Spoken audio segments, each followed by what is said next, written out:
What's up, guys, and welcome back to the podcast. My name is Robbie Cassidy, and this is the Mobility Experiment.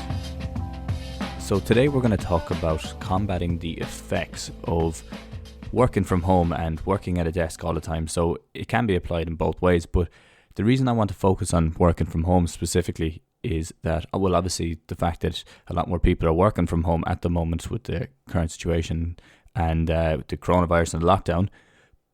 But I also want to touch on the fact that because we are doing that, and I'm noting a lot of people are getting onto me through Instagram and emailing me, and they are saying that they're finding it difficult to take time or build a routine or take time to go through a mobility routine or even take time to exercise and get any bit of activity at all. And because of that, then you're finding that a lot of people are getting the same type of symptoms. So let's say their shoulder might start kicking up or their back might start kicking up again, and they're getting a lot more pain there, and that's making them not want to exercise more because of that. But we have to look at it both ways and how the fact that they're not exercising, it may be affecting that also.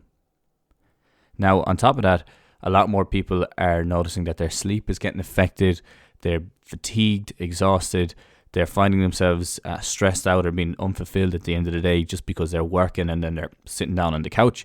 And then because of that, they're like unmotivated and they are down, or some people are even reporting that they are a small bit more depressed than they used to be. And to be honest, it's so common now with the way things are. So I wouldn't say that it's not normal at all, but just with the way we are, because people aren't moving as much, they're not getting out and meeting other people as much, you're always going to have these side effects.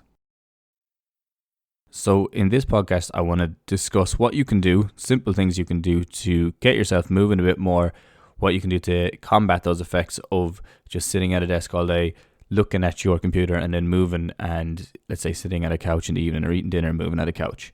So it's going to be quick fire, just going to talk through a few different things. It won't be too long, and hopefully you'll be able to get a lot out of this. Now, just before I jump into it, I want to talk a small bit about the Foundational Mobility Program. I have it out at the moment, so it's available on my website. It's a downloadable program, and it has you have 5 sessions in the week. So you have 2 full body sessions, then you have a hip, back, and a shoulder session, and with that, you've mixed in its breathing, strength, and mobility exercises or movement exercises. And on top of that, then they're around about 20 minutes long. So they're also scaled. So you have a beginner and an advanced version of the main exercises, and that way it can help people build a routine or build a mobility routine and help them get moving a bit more. So I just pop that at the start, and we'll get straight into it. So leading on from that, why is building a routine? Why is it so important with the way things are at the moment? Now, it's important to think that before this happened, for a lot of people, and I'm speaking for the general population. I'm not speaking for everybody, definitely not. I'm speaking for the general population at the moment, or let's say the general population that are getting onto me and asking me questions about it. So when you're working, let's say in your job before this all happened, a lot of the time your routine is forced upon you. So you have to get up at, let's say, 6:30, 7 o'clock in the morning. You have to eat your breakfast or have a shower. Then you have to commute to work. Then you're working from, say, 9 to 5, 9 to 6, depending on what your job is, obviously. And then you have to commute home, and a lot of people either gym on the way back, or they will cook dinner when they get back, or some people like to gym after they cook dinner. And then that's a routine, weekly routine that's forced upon you, because you know what time you're working at, you know what time you have to get up in the morning every morning. And because it's convenient and you're coming back, a lot of people can stop into the gym, or you can go home, eat or cook dinner, and then go to the gym after. And it's convenient because one thing falls into the next, and then you go home and you can sit down and watch TV and you've your day done. Now, there's nothing wrong with that routine at all. And that routine suits a lot of people, and it's perfect because it's structured.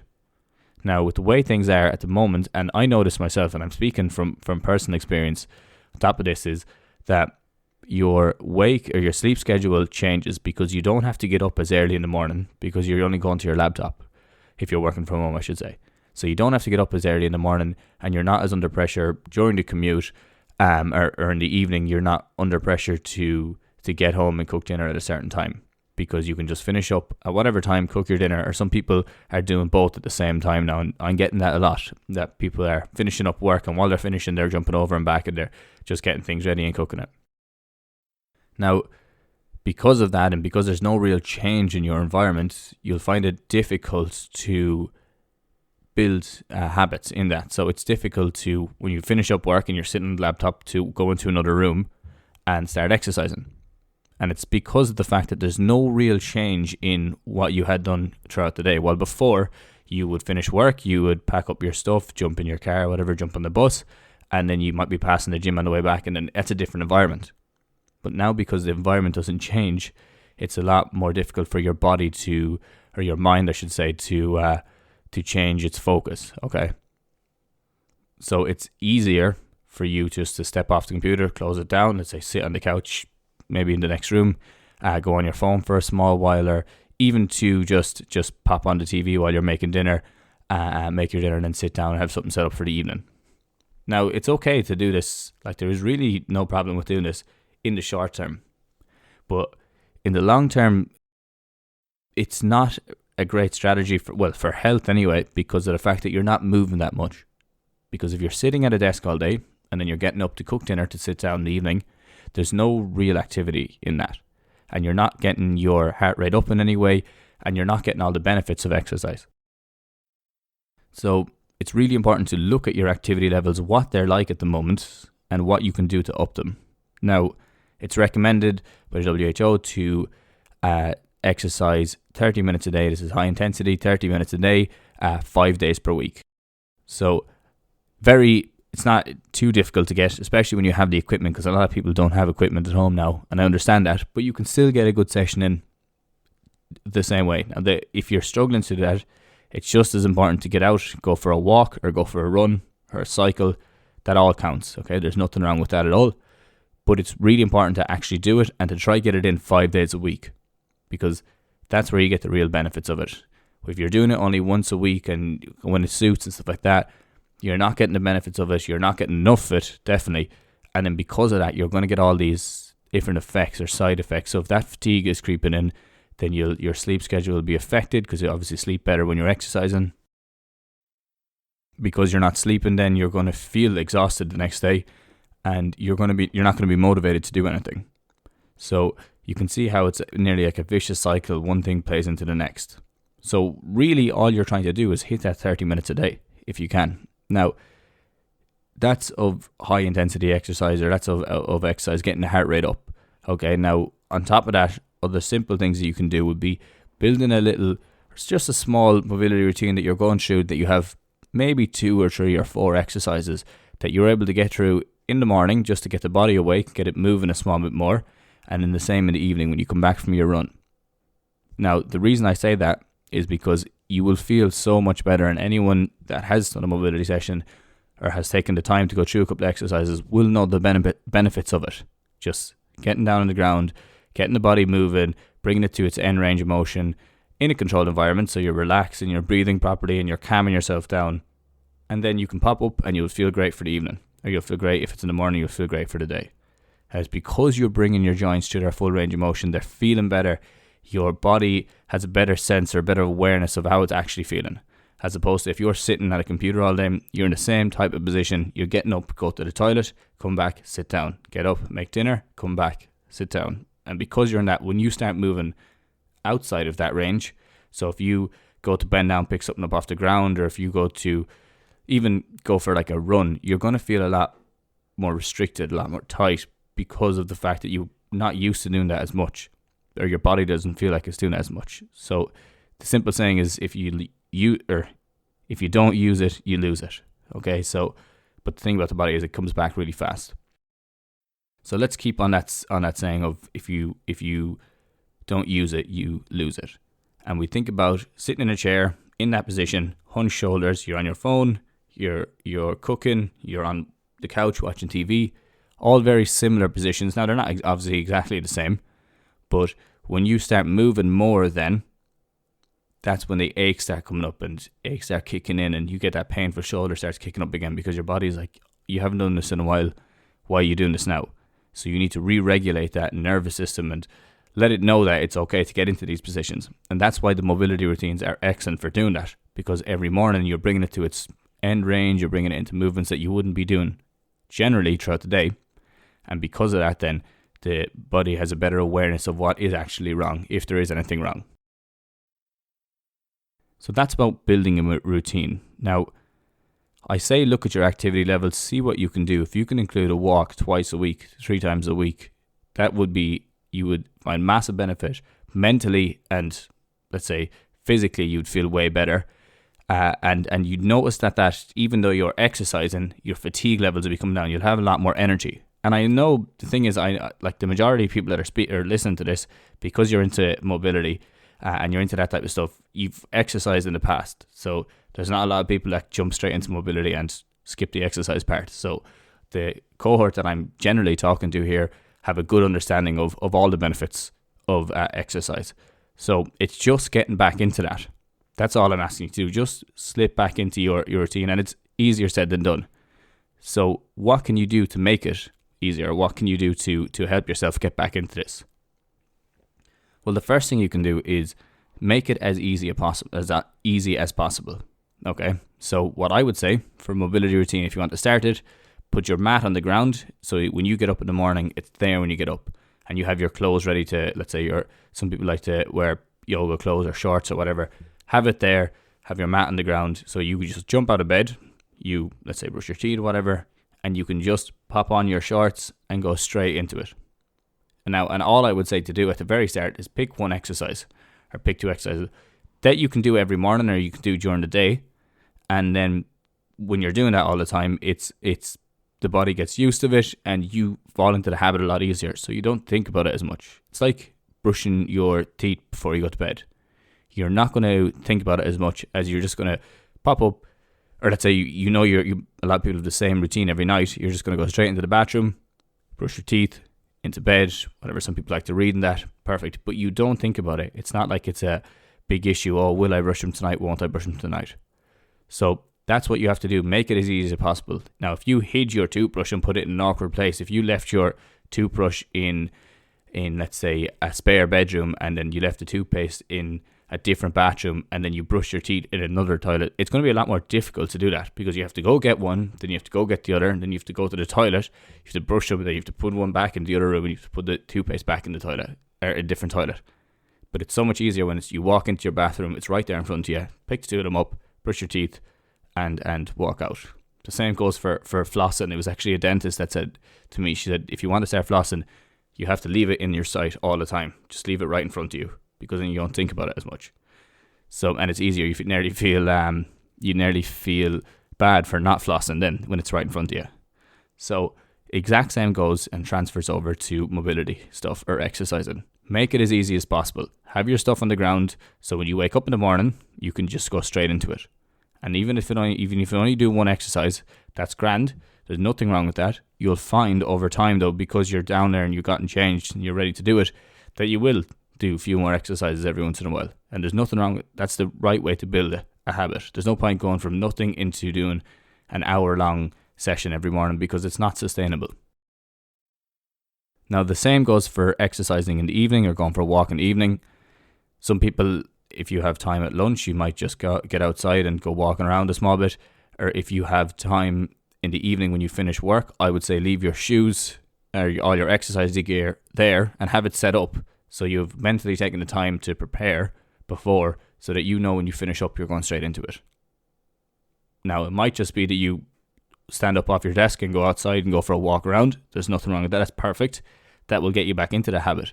And that's one way I would definitely push people to do it. And getting a partner to do it is just as effective. That accountability makes you want to do it a lot more. So, and I know I should say it's going to be difficult now, because you obviously you have to be 2 meters apart from a lot of people. So it has to be someone in your same household, and you might be sick of them because you're with them all day long. So maybe look for finding, I suppose, someone that is that's like a mate of yours that you could walk with, that you're obviously keeping the same distance apart, and you're keeping your 2 meters and you're keeping safe and all that. But accountability goes a long way. It goes a long way for making you build habits. And I've done a podcast on habits and behavior change just a few back, so you can check that out also if you want me to go into a lot more detail on what to do in each section. But as I said, make it as easy as possible for yourself, but be consistent that you do it at the same time, and you say it out loud. Say, I'm going to do it at 5 o'clock, when I finish up work, I'm going to go for a walk at 5 o'clock. I'm going to go for a 25-minute walk, and then I'm going to come back and I cook dinner. Or when I get up tomorrow morning, I'm going to do a mobility session. I'm going to go through 3 exercises and I'm going to get up and have a shower. If you say it, you'd be a lot more likely to do it. Following on from what I just talked about there about getting out and exercising, actually getting outside is so important as well now, because when you're inside all the time, you're not getting your sunlight. You're not getting the right amount of sunlight. And I'm talking to people who live in Ireland in the middle of January or the end of January, and there's very little sunlight out there in the first place. But your body will still pick up on the sunlight through the clouds. So it's extremely important to get out as early as you can in the morning so you can set your circadian rhythm. So your circadian rhythm basically tells your body when it's time to get up and tells your body when it's time to go to bed. And it helps you fall into routine, and it helps you sleep better. It gives you a lot more energy, obviously, if it's right, if you're working within the right range, and you'll feel so much better for it. So get outside as much as you can, even if it is raining. So as I said, the easiest thing to do is just stand outside. You don't have to do anything. Walk outside for a couple of minutes, come back in a sheltered area if you have to, or put on a rain jacket. For people that live in this country, there's so many people that don't have a proper rain jacket, and I'm one of them, so I'm speaking to myself here now as well, but for a country that rains so much, very few people have proper rain gear. But even if you're just getting outside in a pair of shorts, like exercise shorts and a t-shirt, and you're walking around just for a couple of minutes and come back in, I know it's going to be cold, but you'll get used to it. But just, it's that idea of getting out, getting some fresh air, clearing your head, and coming back in will take away a lot of your stress at the end of the day, because it's a different environment. You're walking out into a different environment, you're going around, you're letting your body relax down again, you're not thinking about work as much. Come back in and you'll feel so much better. So simple, really focus on getting outside as much as you can in the morning, and even if you have the opportunity, have a look at the sunset in the evening, because it sets your circadian rhythm. Your body knows that the sun is going down, it knows where it is in the sky. Because of that, you'll feel a lot more able to go to bed when it is time to go to bed. So we've discussed getting out and exercising more. We've discussed building a proper routine or having a mobility routine to help you get moving more and help your body heal itself, help your body build its own awareness of what it's like and what it's feeling. And then we talked about also getting outside as much as you can. So 3 really important things to combat the effects of just working from home at the moment. Another one now, and it's going to be difficult for a lot of people to change it, and I'm sure everyone knows that they should change it, but is screen time. So screen time is anytime you're on your phone, your laptop, or an iPad. It doesn't matter if you're working or if you're looking up a recipe for dinner or what you're doing, or if you're on your Map My Run or whatever like that. Screen time, it's so important to reduce your screen time as much as possible. Now, there's actually a really good documentary for anyone that is interested in it. It's The Social Dilemma, and it talks about screen time, and it talks about how effective the likes of Facebook are, the likes of Twitter and Instagram, and how effective they are getting people to stay on it, because they understand you a lot more than you understand yourself. They have an avatar built for you, basically. So it is difficult, and it's extremely difficult for younger kids to come off the phone, because first, they don't see the reason why they should come off it, because there's no reason. Second, it's built to addict you. So once you know that, and once you have that in your head, you understand why it's so hard to actually get off your phone at times. But reducing your screen time, you will see a huge improvement in your sleep first, in your fatigue levels, because you won't be as drained, because it takes so much concentration, and you're flicking and you're changing from sports to art to music. It's changing all the time. It's taking your concentration all the time. Because of that, you're going to be fatigued, and when you're fatigued, you're a lot more stressed and you're a lot more uptight. So look at reducing your screen time as much as possible. Now, something that I've adopted, and I find it really works for me, is when I get up in the morning, I never check my phone. Obviously, I have to turn my alarm off, but I never really check my phone until I have breakfast eaten. So I get up and I'll walk up and I'll eat my breakfast or whatever, make my coffee and cook my eggs. I'll make breakfast, and then I will, after that, I'll check my phone. But I'll never do it before that point, because of it's something that I'm trying to build. It's a routine I'm trying to build a lot more, trying to get better at, to stay off my phone. The same goes at nighttime, and I find recently I haven't been as good at it as I used to be, but staying off my phone an hour before I go to bed or 2 hours before I go to bed. So thing that catches me at the moment personally is when I'm going into bed is I always check if my alarms are on. And then once I open up my phone, check my alarms are on, I might check just to see if anyone wrote to me or if I have any emails, or I might check stocks or anything like that. Just a little flick, but because you get tied into it and then you notice 10 minutes later you're still on your phone. So it's something I'm trying to do is set my alarms early in the day or have them so they're consistent, even though they do change a bit, but having them so they're consistent, and then leaving my phone on charge and pushing it away from my bed as best as possible. Because it does affect your sleep, and it when you're looking at the light on your phone, it mimics sunlight, so your body's circadian rhythm goes off a small bit more. Okay, so screen time is huge. If we're able to, try to reduce it as best you can. Now, they're kind of the main ones that I wanted to talk about, because they're the main ones that people are struggling with at the moment. From what I have heard, from what people have said to me, is that they're not exercising, their activity's low, they're finding it difficult to have a proper routine, and they're finding it difficult to incorporate mobility into their day, because a lot of the time they would have done it before the gym, or would have done it when they were playing sports and stuff like that, and then they're not getting outside enough, and their screen time is extremely high now as opposed to what it used to be. Because I know a lot of people now, because they're at home, they're working on their laptop, at the lunch break they're going on their phone, and they're back on their laptop again, and then they're on their phone then in the evening again. So it's a lot of screen time. So just look at those ones as best you can. Try implement those little tips, little tricks to improve them. Now, what can you do in the evenings? Let's say aside from going on your phone or watching Netflix, what can you do that will actually benefit you and help you sleep better, will help you feel less stressed, will help you recover better from the day, just get your body feeling as good as possible in the evening time? Simple things you can do. Well, obviously I've already mentioned that having a bit of a mobility routine that you go through all the time, but practicing mindfulness in different ways is a great way to help your body relax down and help you move from a highly strung, high stress environment to a more relaxed position.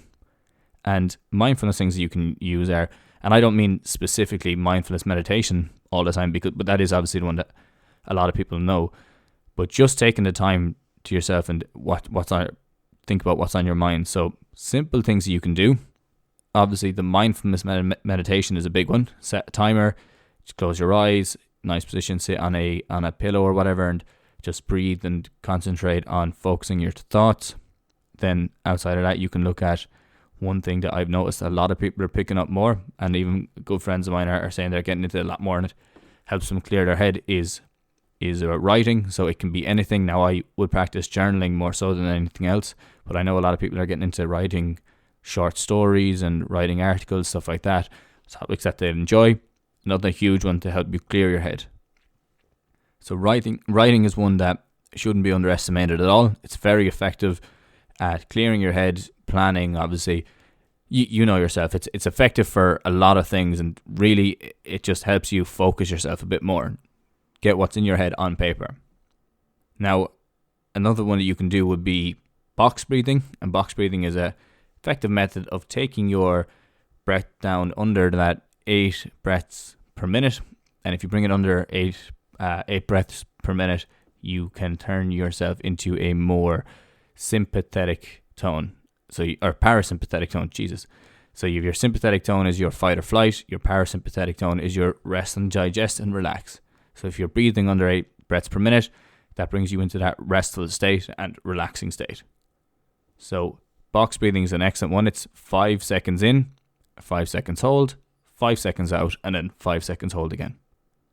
And it just brings you into that relaxed state, help you calm down, help you focus a bit more, and it can get you ready for bed, or it can just be your transition from work in the day till your evening time. And it can be a nice transition to take 5 or 10 minutes that you're just sitting there and breathing for 5 in, 5 out, or 5 in, hold, 5 out, hold.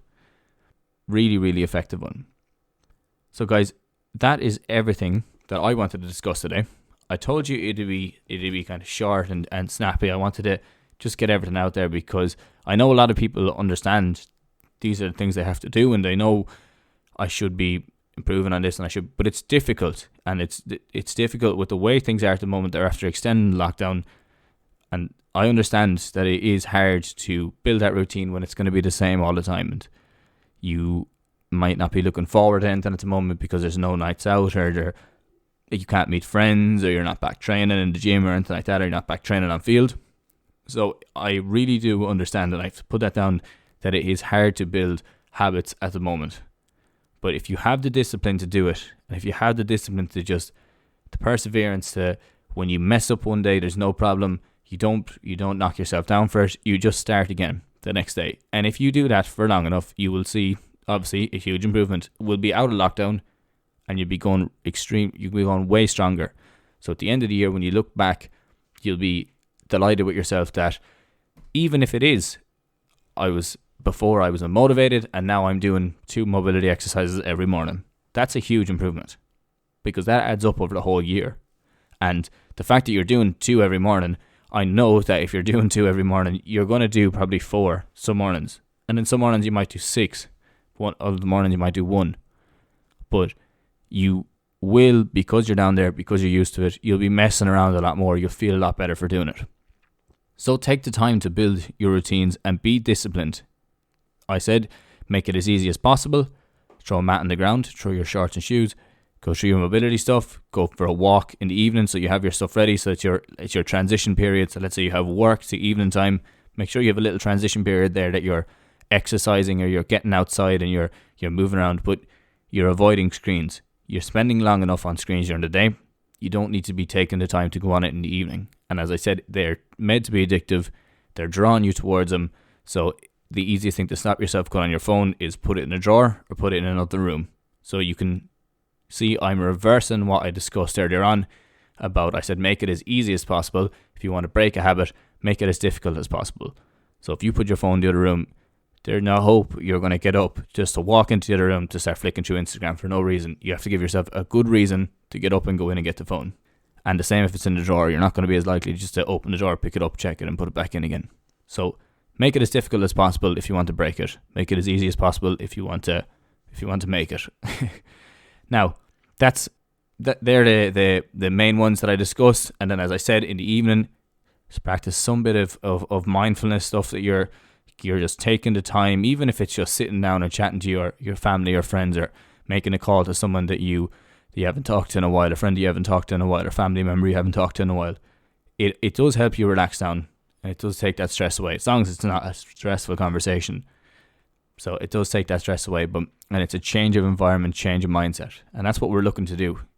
One mindset is you're sitting there all day and you're working, you're getting your work done, and that's perfect. You need to have a transitional period that you're transitioning out of that mindset, and then your other mindset in the evening might be that rest and digest after you've exercised or after you've done your bit. So really simple tips. I hope that that you can take something from this, and I hope that you got something from this.